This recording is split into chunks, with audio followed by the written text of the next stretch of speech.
Hello mga tol. Ito at mayroon na naman tayo naging project. Nakapagawa pala tayo ng kalang diusoil. Napanood natin sa YouTube. Ito, ginaya natin. Ito at okay naman. Nakuha naman natin yung paggawa mga tol. Ito, papakita ko sa inyo.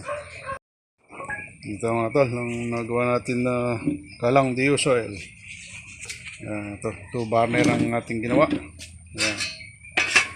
Pakita ko sa inyo ngayon paano natin sisindihan mga tol. Yan, nakita kasi natin sa YouTube, mga mababa sila dahil kailangan pang gumawang patungan. Ito mga tol, wala na tayong patungan nito dahil gawa na. Tinaas ko na pala. Ayan, tinaas ko. Itong ating langis. Yan, patutuloy natin mga tol para magkaroon ng langis doon sa loob ng ating chamber.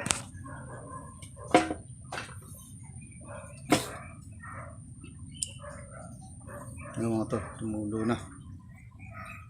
Medyo may nahantulo dahil konti ang langis natin sa loob.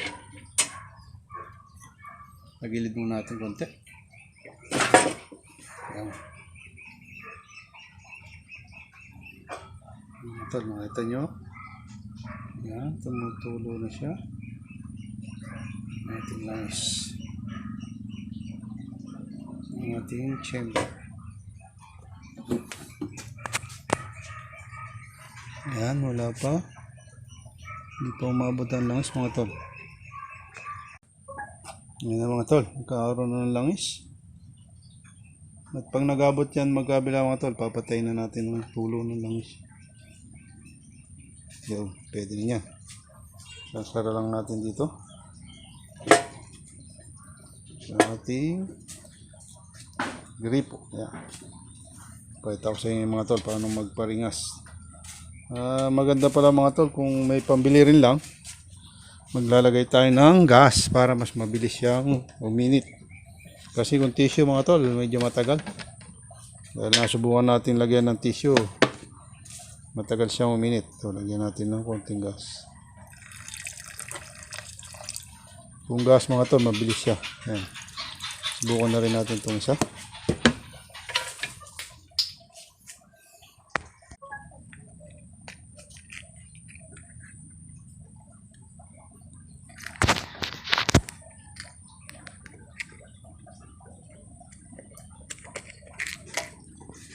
Ito mga tol, hindi natin.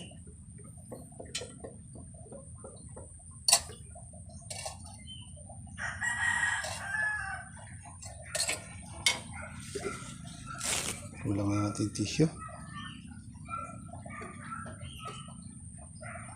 Ay, namatay. Yung mga tol, nasin na natin magkabila.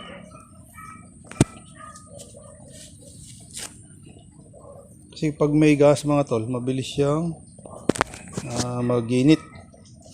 Ngayon panay mo lang lalagyan ng tissue paper at langis. Medyo matagal. Kaya mas maganda kung meron siyang konting gas mga tol. Ayan.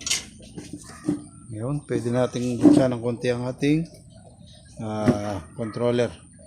Ang ating blower controller. Ayan na ito, yung pagbabago naman po yan.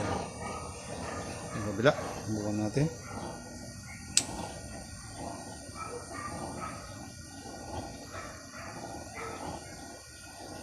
Ito, sinasabi ko, nagluloko ang ating controller.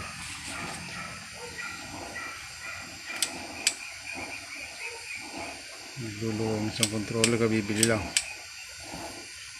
Mayroon pang made in China yung mga tol. Ayan.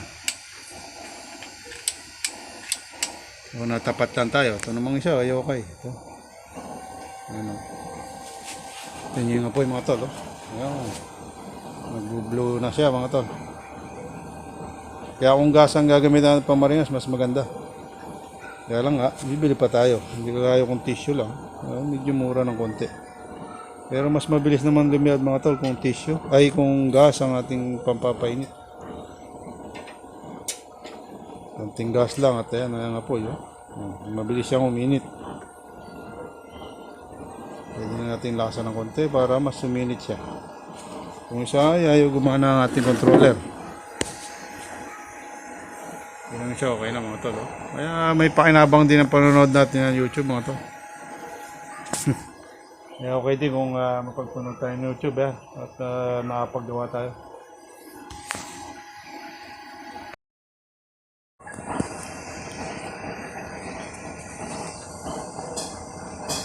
Ayan mga tol, at nakapanggaya na naman tayo sa kalang. Okay, at makatid tayo ng konti sa ating pagluluto. At yun kalang, ay usoy lang at yan, magagawa na natin magluto pamamagitan ng usoy. Ayos mga tol, ang nagaya na naman natin sa YouTube.